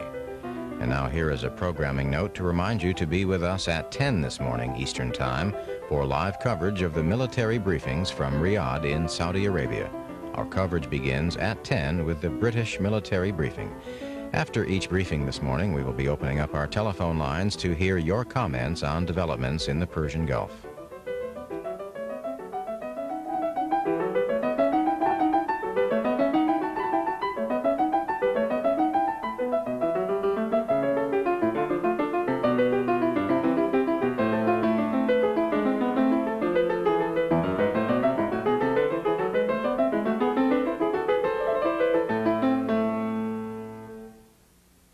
It seemed like Bush prepared his speech with a dictionary of cliches. I have to say that there's probably nothing, no sentence that you can go through that didn't. We're all prepared for rhetoric, and obviously rhetoric is an important part of anybody's speech. But this was just purely cliche-ridden from first to last. I don't believe in war, and I never believed that war could solve any problems. In my opinion, it creates more problems than it solves. I don't believe we should be there killing our GIs for oil. And in my opinion, that's the only reason we're there. Even I can recognize the seriousness of what's going on over there. And for a while, I thought that Saddam Hussein was either a genius or a madman. Today, I lean toward madman because nobody's going to do the sort of thing that he's doing unless they're just a little bit more than crazy. If we don't stop this guy, while we have an opportunity, while we have the power and the force there, we're going to regret it. C-SPAN, the cable satellite public affairs network, and its companion network, C-SPAN 2, are brought to you as a public service of the cable television industry.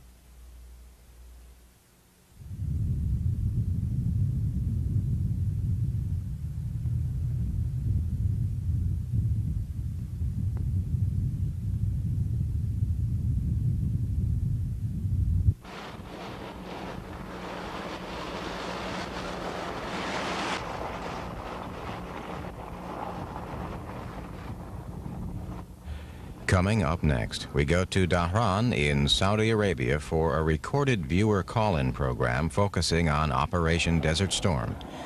Taking calls earlier this morning was Edith Lederer, foreign correspondent for the Associated Press. Ms. Lederer has been in Saudi Arabia since October and has worked for the AP for the past 25 years.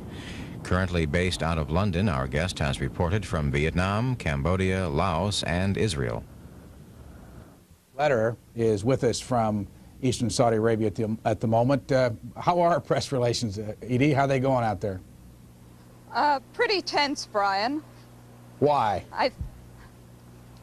I think that really the basic problem is that the U.S. military is trying to cover a war involving over 1 million combatants with a press pool of about 100 reporters and TV people. And I think it's a basic impossibility. I think that if you try to control access and control numbers, there's always going to be tremendous friction. Now, you've been out there for how long? And I also should throw in the pot here that you have reported from Vietnam during the Vietnam War. Is that correct? That is correct. I have been here since late October without a break. And aside from Vietnam, I also covered the 1973 Mideast War. I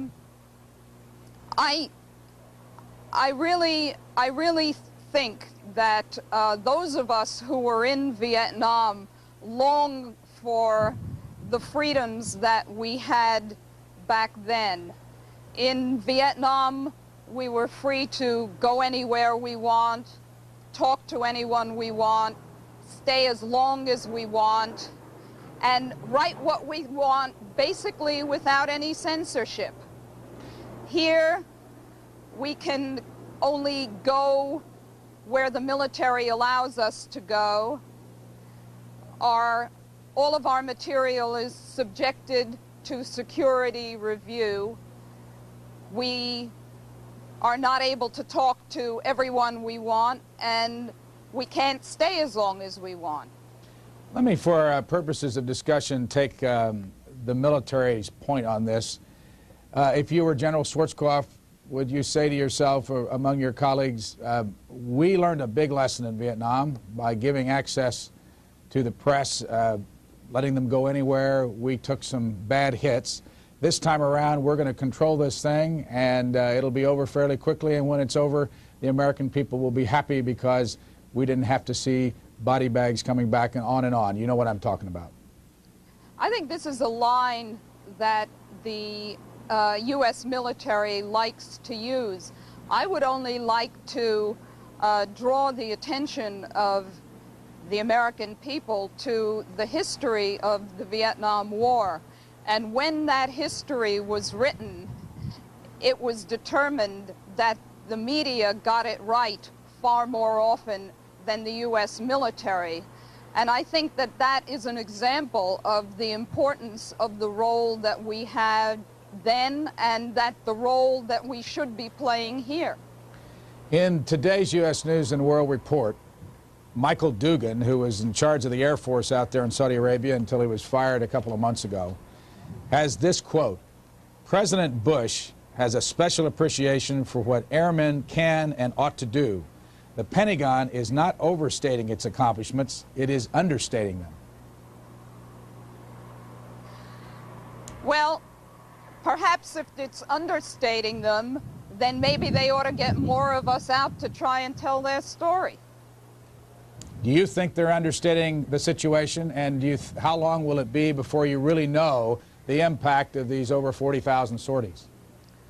Well, the problem is that we don't know. We don't know whether they're really underestimating or overestimating because nobody's actually been up there to take a look at what they've accomplished. I mean, we don't have any independent reports from Iraq. We don't have any independent reports of the bomb damage along the Iraqi and Kuwaiti borders. So what we're relying on is what the military is telling us and some comments that we've been able to get from pilots. Edie Leder is a foreign correspondent for the Associated Press. She's going to be with us for another 20 minutes. We'll go to the phones in about 5 minutes. Why are you a foreign correspondent? I guess I've always been an adventurer. I was one of these children who had dreamed of faraway places.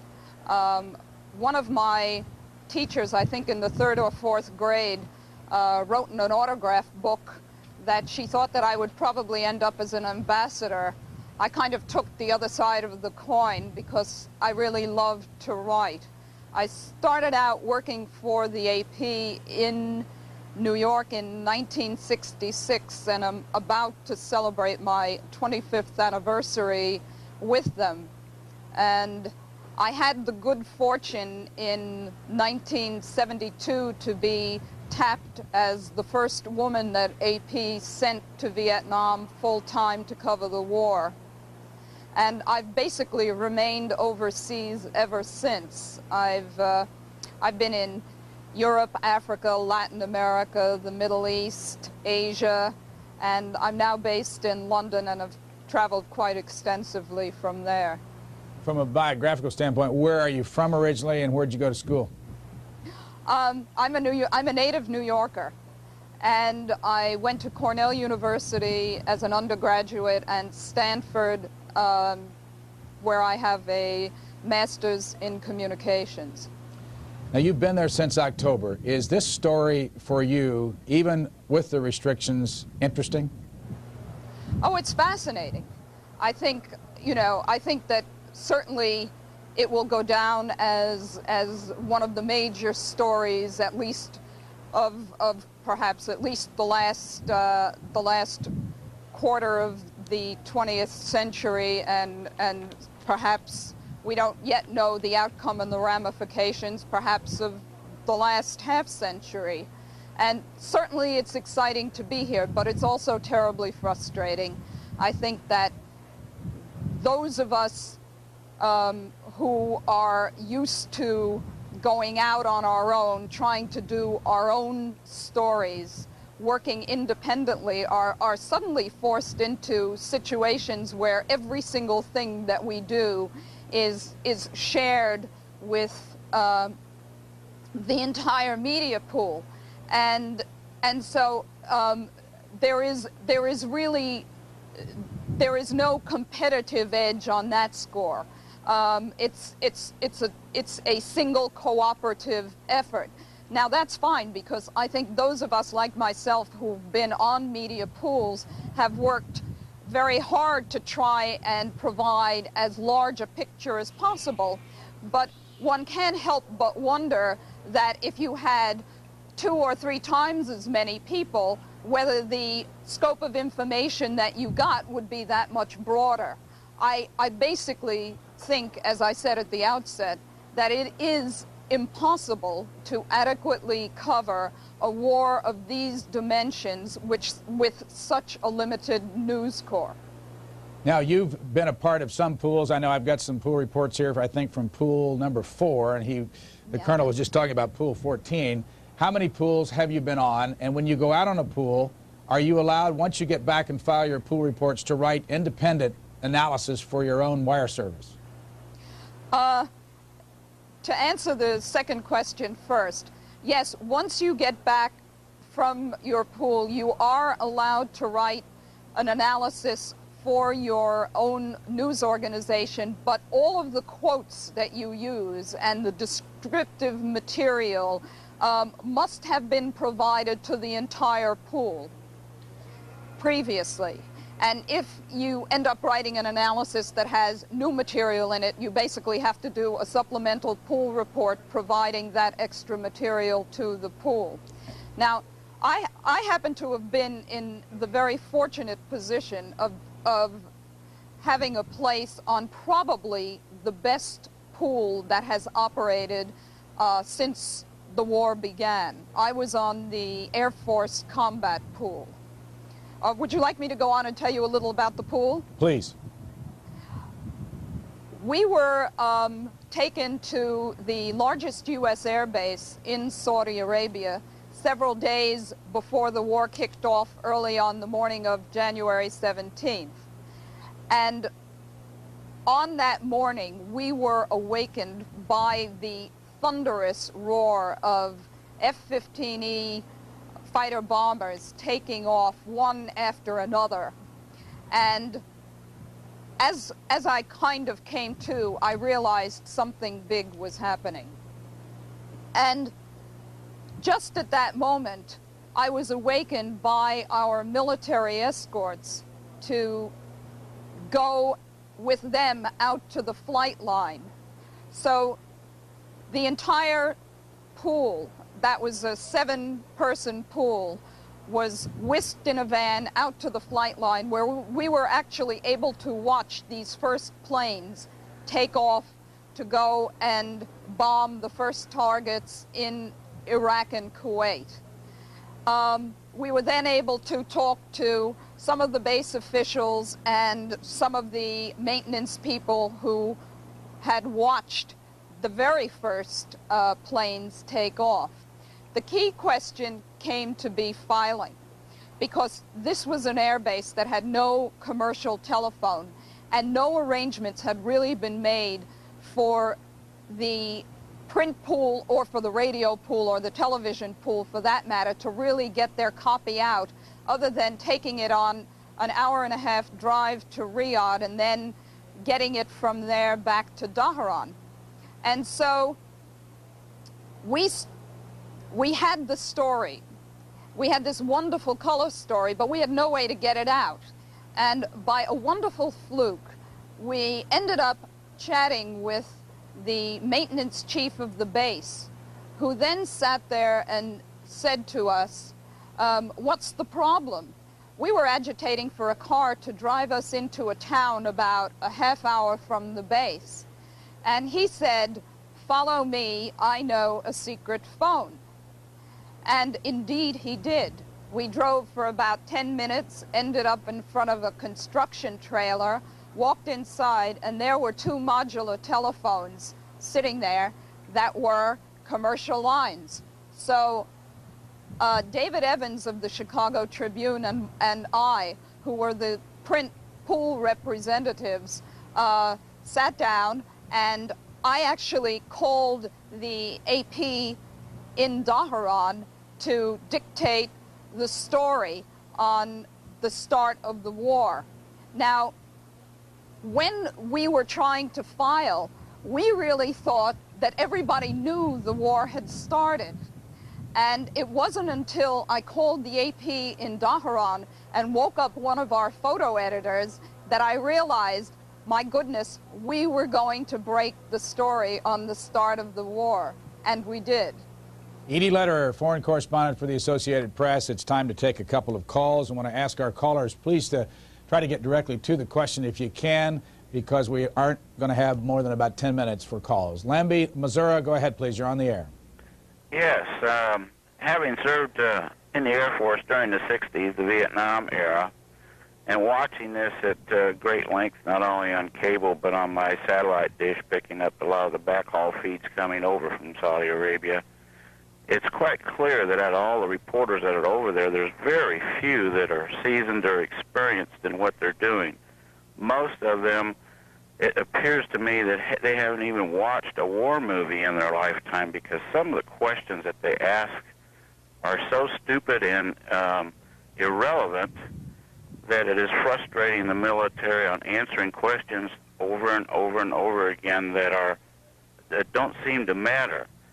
I think the military is doing right in this, in as much as we don't want to bring a bunch of reporters back in body bags, but also I think it's right in getting the information that the public needs to know. All right, sir, I'm going to hold you there. I think you made your point. Edie, your comment?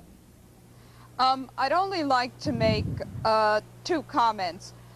First of all, there are not a tremendous number of reporters from Vietnam here, but I lost my...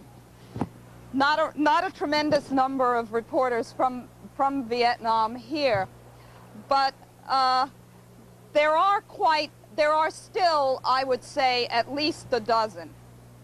And there are also quite a number of veteran correspondents from other wars, particularly Lebanon, the Middle East, Latin America. And if you add those in, I would say that you have a significant number of journalists who in fact have covered some kind of combat before.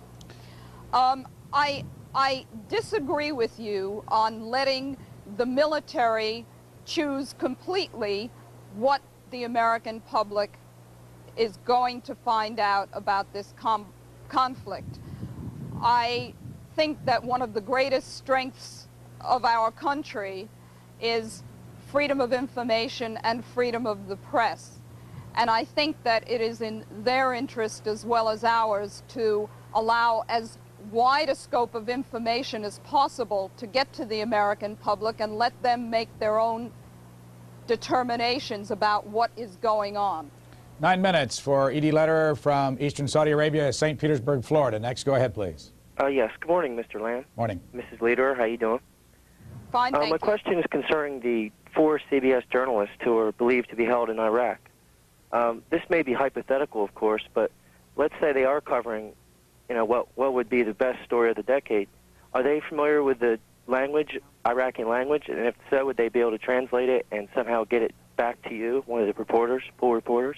All right, thanks for the call. We're going to go back to Edie right now, trying to get that plug in her ear fixed. Go ahead, Edie. I did it.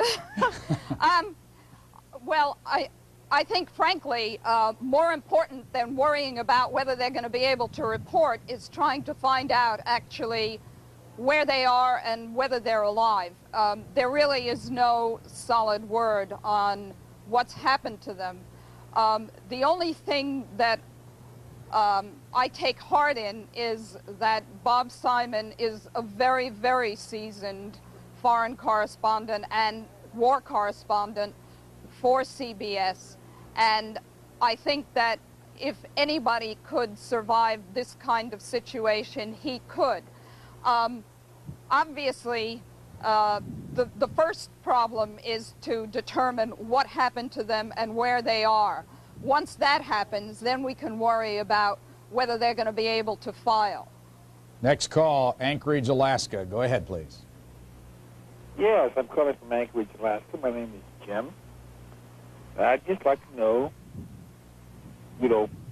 what everyone really thinks about what we're fighting over there for. Edie? Yes. Well, I think that one of the things that's given the American servicemen a tremendous boost has been the support of the American public for them. I think that most of them are committed to what they're doing. They believe in what they're doing, and that especially for the Vietnam veterans, this is a very different war. In Vietnam, nobody ever sent letters to them. Nobody ever sent presents to them. They never felt that they were backed by the American public. And I think that this has been a great boost here, and I think that it's helped them believe in what they're doing. Fort Myers, Florida, for Edie Lederer. Go ahead, please. Thank you, Brian. Ms. Lederer, I have one short comment and 2 short questions. Personally, I feel that the press ought to be shipped back stateside until the war is over. That's my personal opinion. My 2 questions are, I understood from somewhere I heard, and I don't remember where, that during the first 5 years of the Vietnam War, there were only 5 reporters that actually covered the war. And my second question is, how can the press compare coverage on this war to anything that happened in Vietnam when the electronics, the getting the information back here is so much quicker, and we could actually be giving aid and comfort to our enemies? All right, thank you. Edie, let me go back to her question about the number of reporters covering the Vietnam War. Let's assume she means starting the Vietnam War in, say, 62 through 67. Were there only 5 reporters there? No, there were a tremendous number more. Of course, in the very early years, the number was smaller, but there were certainly well more than 5 reporters. To her first comment about thinking we should all be shipped home, well, certainly you're entitled to your opinion, but obviously I don't think that you believe in freedom of the press, which I believe is a cornerstone of our country. Now, coming back to your last comment, about the electronics, about the electronics, right? I don't know. My knowledge of the Vietnam War was that the Vietnam War was the first war that brought television into, was the first war that was brought into American homes every night on the nightly news. What's happened in this war is that especially with CNN and some of the other networks, the degree of television coverage has been speeded up. So now we have television not every minute, but certainly at least we're up to on the hour as opposed to just once a night.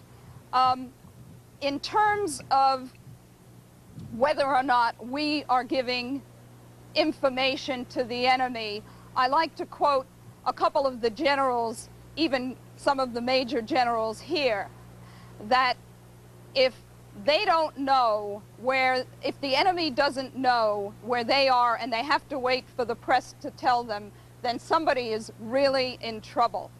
I don't think that we are even in a time frame going to provide any substantive, valuable information to the enemy that he doesn't know already, especially because television footage takes at least, I don't know, 12, 18 hours to get back here. So you're talking about really quite a time lag from footage that's coming from northern Saudi Arabia. Last call for Edie Letter, Los Angeles. Go ahead, please. Good morning, Edith. We haven't seen any coverage for the life in Saudi Arabia. For example, where you live, there is a big university, the biggest in the Middle East, I mean, like King Fahd University. There is so many things like new parks in Eastern Province. All right, I'm going to have to let you go because we're about out of time on the satellite. Edie, why haven't we seen more about Saudi Arabia and the area you're in? I think it's just a problem of the correspondents being so wrapped up in trying to cover the war that they probably haven't given the time that perhaps they should to covering what's happened to the Saudi people. I mean, life does go on here as normal. People are working, people are going to school. Yes, there have been scud alerts, but life really does go on as normal. Edie Letter, thank you very much. Appreciate your time. Thank you very much, Brian. C-SPAN, the cable satellite public affairs network, and its companion network, C-SPAN 2, are brought to you as a public service of the cable television industry. C-SPAN, cable's public affairs network, complements the news you get each day. So after the During prime time, we rebroadcast military briefings from both Riyadh and the Pentagon. We bring you events from the White House, Congress, and the United Nations, gavel to gavel. Our crews cover important news events without commentary, and we telecast events without editing, giving you a feel for what's really going on. During the first week of Operation Desert Storm, you heard comments from more than 1,600 viewers around the world. In the future, we'll keep the phone lines open to offer more people a chance to speak with journalists, key military personnel, foreign officials, and members of Congress. To complement the news coverage you watch, tune to us, C-SPAN, the cable satellite public affairs network. But to permit Saddam Hussein to link... For viewers who want to know more about C-SPAN, we publish a weekly newspaper called the C-SPAN Update. It's a useful companion to your C-SPAN viewing. In its 8 pages, you will find stories about our public affairs programming, articles concerning the issues, events, and newsmakers we cover. There's information about the network and feedback from our viewers, plus a schedule page listing air times for special programs we know about in advance. Just $24 brings you 50 issues of the C-SPAN Update. To place your order, dial 1-800-346-8800. And with your order, you will also receive a copy of Gavel to Gavel, a guide to the televised proceedings of Congress. Call 1-800-346-8800. And we will send you Gavel to Gavel and 50 issues of the C-SPAN Update, both for just $24. Call now.